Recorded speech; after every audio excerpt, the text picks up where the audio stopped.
শুনেছি, জীবে প্রেম করে যেজন সেজন সেবিছে ঈশ্বর। আল্লাহ তাআলা কোরআনে বলেছেন, হাদিসেও আছে, যদি আমাকে পাইতে চাও তাহলে আমার সৃষ্টি জগৎকে ভালোবাসো, আমার সৃষ্টি জগৎকে রক্ষা করো।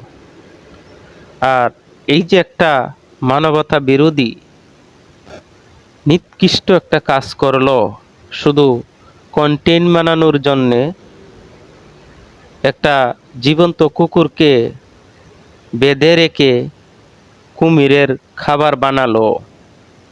এটা কত বড় একটা নিকৃষ্ট কাজ করলো। মানুষ কতটুকু এই পশুর চেয়েও বেশি খারাপ হয়ে গেল, ভাবা যায়? আমি অনেক মনের গভীর অন্তর থেকে ঘৃণা করতেছি বিষয়টা।